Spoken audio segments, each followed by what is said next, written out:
So as you know, Tawna, he had this data mine about red stars being required perhaps for these campaigns. It's a data mine.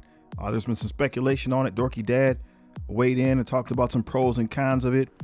And many individuals are asking the question, how would this affect new players? How would this affect new players? So that always perks my ears up. So let's take a quick peek. Let's take a look at Lil Gideon's account. It's a 10-month-old account coming up here. So I don't know. You tell me how such an event would affect a player such as this. One of the requirements was you have to use either your Pegasus or your Rebirth team in the event. Okay. So here is Lil Gideon's Pegasus. Obviously, it's not built. The team isn't out yet. We do have a Kestrel, and we will assume that when the event starts, they will give people a Kestrel in some way, shape, or form. They gave people Nick Fury for the Invader event. So perhaps, again, they will give people in some way, shape, or form a Kestrel as well. We also have Rescue.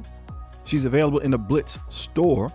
So every store reset, you can buy more of her dedicated, just like she's on a hard node farm, right? You're guaranteed to get the shards too. So that's one of the characters that you could bring up. Infinity War Iron Man and Ironheart are both 45 shard unlocks. So they should be easy. They should be easy to acquire. Darkhawk at 100. In the past, that usually signifies a Blitz event. But again, the way things have been going, they usually try to make the characters easy to get. And then the power is where things are gated. So a newer player, if they're able to do the events, they should be able to acquire these characters. So let's say a player was just starting to play the game today. They would obviously miss out on the newest characters. It usually takes a month or two to get up to speed to be able to go through the events and unlock characters. You would still have the Rebirth team available. So if you've been playing, you got a team, right? If you've been playing already, you probably have a team. If you're coming in after that, the only two characters that are truly farmable, in my opinion, are the Winter Soldier and Captain America, because they're on hard nodes. The other characters here, US Agent and Captain Carter, they're in stores, but they're in stores that have multiple people. So you have to wait for them to rotate in, and that's kind of random. So you can't guarantee the unlock that way. And Agent Venom being in the arena orb at this time, again, not really dedicated. He's completely random. When he rotates out of the orb and goes into the arena store, then he will be a dedicated everyday farm, because he'll be sitting there at the top of the list every day and you can farm him up. So that'll change things. But in the meantime, there's only two characters there. And then we look at the other ones. There was, I don't know if you're going to get the Kestrel for free. I don't know how that's going to work. You can farm a rescue. That really gives you 3 of the 5 characters, and you just kind of have to roll the dice and play the game. Hopefully at some point you will acquire the rest. Right now we can't worry too much about, we're not talking about like a day one player should be able to do this. This is end game content. So we're not talking about a day one player should be able to do this. We're just theorizing and strategizing. Well, how would a person even get to this free to play? Hopefully, again, just due to opening orbs and things like that, you'd have enough of the characters that when you finally did get to this part in the content, you'd be ready to enter. Let's take a peek at the more juicy part of the information. If it was mandatory that you had to have red stars to get in, what would the new player be able to do? So again, this is my account. It's 9 months and a little bit, coming up on 10 months. And this is what I have, right? So we have 2099 and Captain America at 6 red stars, right? So some of that's just how it happened. Some of that's controllable, but those are the only 2 characters that I have at 6 red stars. 5 stars though, we got Hulk up there, Photon, Spider-Woman, Winter Soldier, right? So I can build a team just with that, right? If it's just bio, I can build a team with just that. Let's take a look at this is the first half of the top of my bio roster. Let's look at the second page. Okay, page 2 of bio. 5 red stars, US Agent, Korg, Captain Carter, Original Spider-Man, and Titanium. So just because of the release structure, we're able to get a lot of these characters at 4-ish stars. They give you another star as time goes on. So this seems reasonable. And this is just bio, right? This is just one section.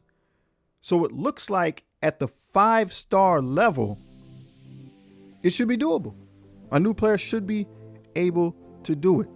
Let's take a peek now at the skill section. So in the skill portion, we have Kestrel, as we said, all the invaders. Look at that, all the invaders. So we unlocked them, and they just through playing the game, all the invaders are at 5 stars and 5 red stars. Now notice Mockingbird up there at the top. She's in the first row between Ronan and Nakia. So I rolled a 5 red on her. She's a 45 shard unlock, so she's going to come into the game at 3 stars then? Is she going to come into the game at 3 stars? So again, that's something that I'm not going to have control of, and that's maybe where we run into some difficulty.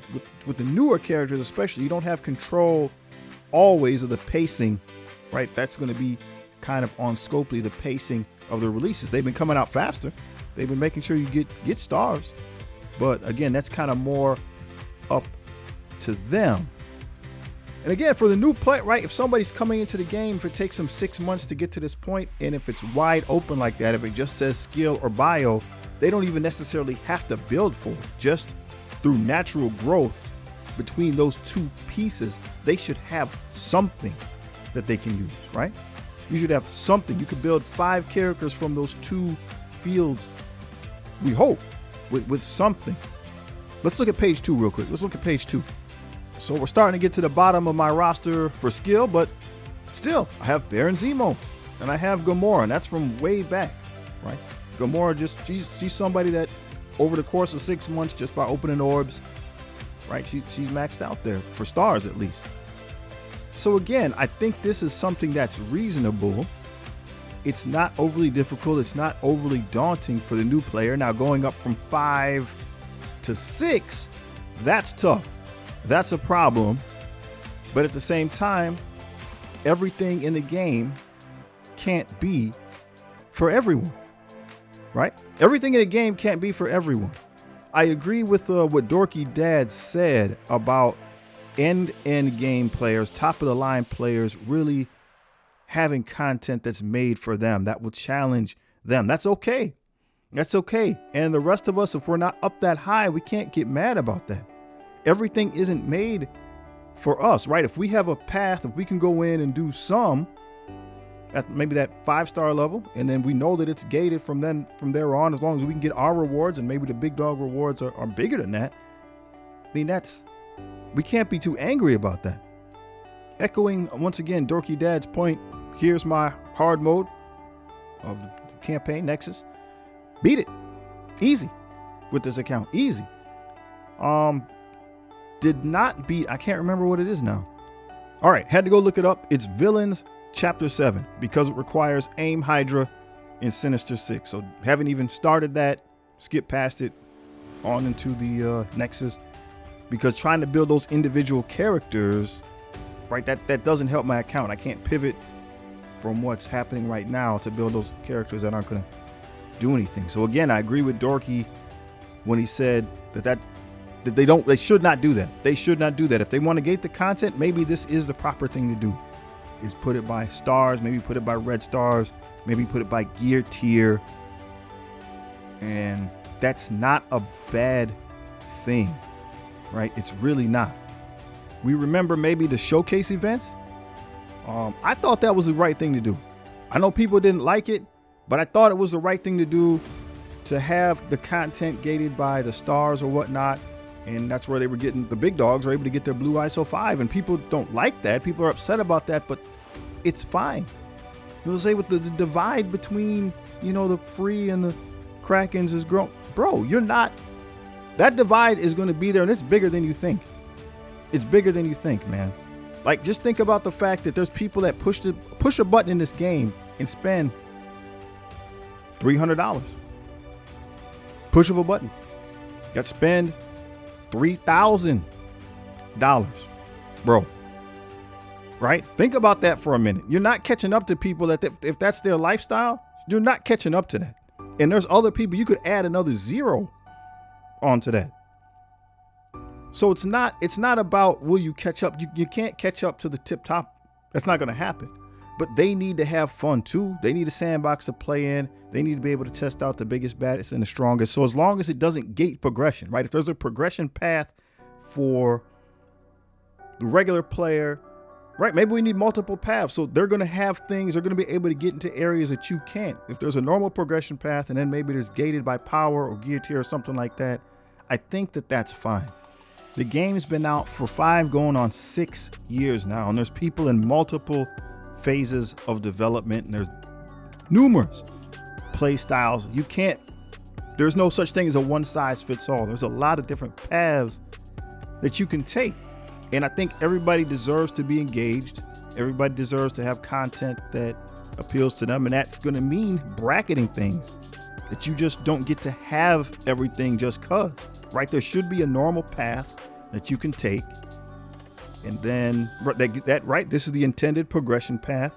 And then maybe there's a tier or 2 or 3 above that for the biggest of the big. And if you graduate to that level over time, right, you'll get there. If they get it right now, you'll get there over time. That'll, increase the resources in your account. But yeah, I think we are getting to that point where people need, and I'm a free to play player. Okay. I'm really an advocate for that and for the new player community, but everybody needs their opportunity to have fun in the sun and progress. And so maybe it's, again, time that there's multiple paths to do it. We can't be getting mad and upset just because it's not for me. And that's my 2 cents. I'd like to hear what you have to say in the comments below. Hopefully you're enjoying the day. I'm going to get outside and probably try to go hunt some monsters, dog. Peace.